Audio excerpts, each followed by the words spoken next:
Welcome to the HellBound Horror Show. If you know me, then you know that I love the Evil Dead series. I've seen all of them, or at least I thought I did. I thought I saw the first, second, and third film, but I'm looking at the third right now and I don't remember anything about it. So join me as we dive in and check out the Evil Dead 3.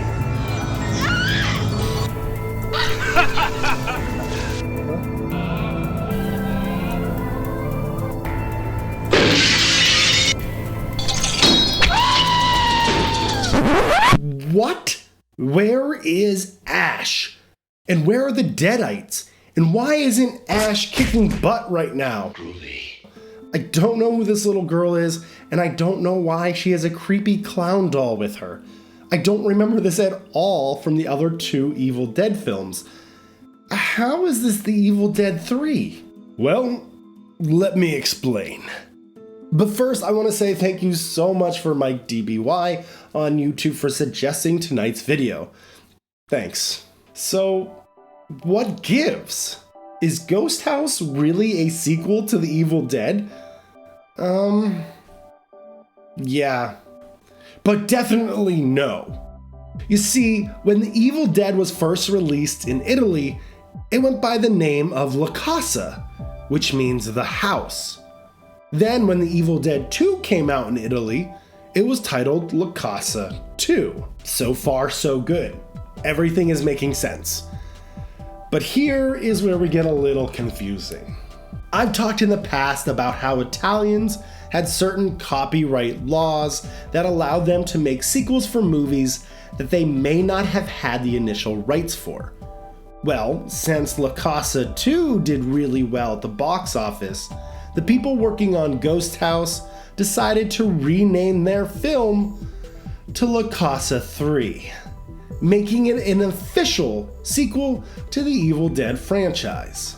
Since Ghosthouse wasn't made with the intention of being a sequel to the Evil Dead, it really has nothing to do with that series at all, and that's pretty much where that connection ends. Is it a sequel to the Evil Dead? Kind of, but not really anymore. Ghosthouse seems to be a very polarizing film. Some love it and praise it for its lucid, dreamlike feel throughout the whole movie, while others hate it and bash it for the terrible acting and lack of accuracy. I think I fall a little bit more on the latter side of things, but I think we're getting a little bit ahead of ourselves here, so let's rewind it and let's talk about Ghosthouse. The film wastes no time and it gets to the good stuff early and fast. A father walks down the stairs to the basement and sees a murdered cat who was killed by his young daughter. You'll notice the creepy clown doll in her arms and you'll hear that creepy music. You better love this song because it is played throughout the whole movie. I've heard that some people find it annoying and they hate it. Luckily for me, I found it pretty creepy and effective, but it is definitely overplayed quite a bit. Anyways, the father gets super upset that his daughter killed his cat, and he punishes her by leaving her in the basement. Before you know it, he is killed off along with his wife. Or maid. Or whatever. It doesn't matter, it's a scary movie and people are dying. The nightmare imagery here is fantastic. I love the lucid dream feel and that surrealism. It's really well done. What's not really well done, however, is the gore effects. They aren't bad by any means, but they definitely are not the best. They don't skimp on the blood though. Ooh. Sam, what happened? We then meet our leads, Paul and Martha. This is where we are introduced to where I think the biggest problem lies within this film, and that is its dialogue. It's stunted and it's awkward. Now, in Italian films, dialogue is always a pain, and it should never be the main focus of the film. But here, it seems especially bad. I made chili. Oh, keep it hot. I'll be there in about 2 hours. Right. And another thing. Yeah. Keep yourself hot, too. Keep yourself hot, too? Ooh, this guy's got away with words. Paul has his own ham radio, and one night, he hears cries of a man on one of the stations. Who are you? What do you want? For God's sakes! Somebody help me! Help! Ah!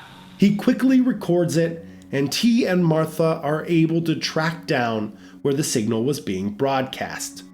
After a quick car ride, they arrive to a creepy old house.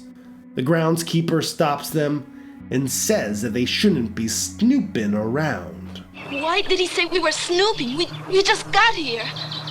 You've gotta love it when even the actors are questioning their own script.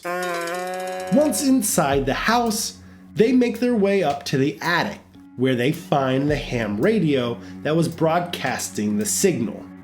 This is where we are introduced to Jim and his family. I guess they're all related, but it doesn't really matter. I mean, as I said before, it's a scary movie, and who really pays attention to that kind of stuff? Not me. Wait a second. I recognize that girl. Who is she? What is she from? What is she in? Susan, played by Mary Sellers. Oh, she was in Stage Fright, aka Deliria, aka Aquarius, aka Bloody Bird, which came out a year prior to Ghosthouse in 1987. Stage Fright. Now that is a great movie. Anyways, Jim and his family are staying in a camper outside the old house. Paul shows Jim the recording, and there is no doubt that that is Jim's voice. But he has never said those words over broadcast. We later find out that Jim does say those words. They just didn't happen yet. When exploring the basement, Jim finds the ghost girl and her creepy doll. After saying his famous lines, a fan blade flies off the fan and slices his neck open. The police are actually called on scene, which, let's be honest, rarely ever happens on a horror film, especially this early in a horror film, and we slowly begin to uncover the mystery. We get more spooks, like from this ghost dog,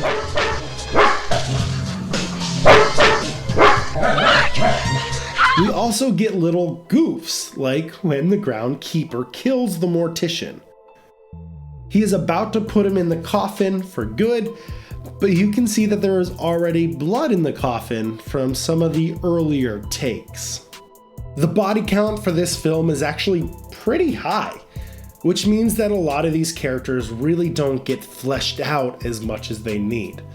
My favorite character by far is Pepe. He's a hitchhiker, basically a throwaway character. He tries to scare some characters, but eventually he dies. Unfortunately, we don't get to see how he dies, but knock knock.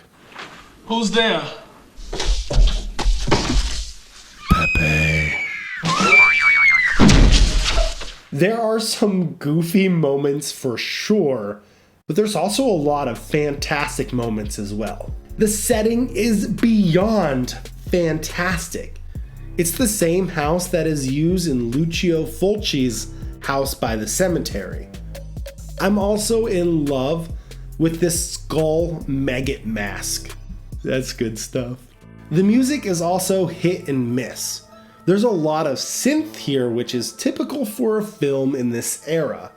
I love the subtlety of some of the tracks, But then there are some rock-esque tracks that play at the wrong time and devoid the scene of any tension that the film has made up to that point. I was expecting a subtly scary flick, so I was a little bit disappointed. But once I got rid of the notion that this is a good film, I started to have a lot more fun with it. It's so bad, it's good. And it shouldn't be taken too seriously. Honestly, this would be perfect for riffracks. And I just looked it up, and yeah, it's already a thing.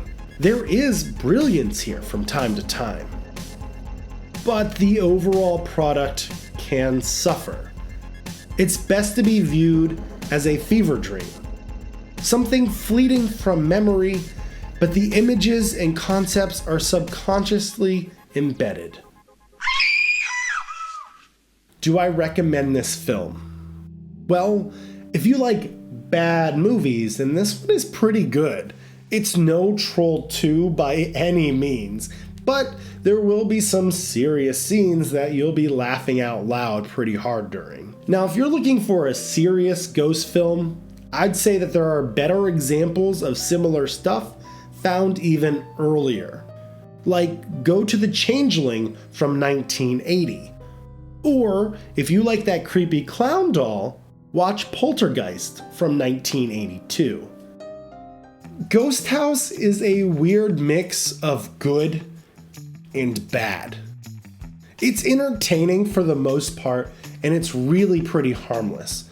I would rate this film at 3 exploding light bulbs out of 10. Thank you so much for watching. I hope everyone stays healthy, stays safe, and take care.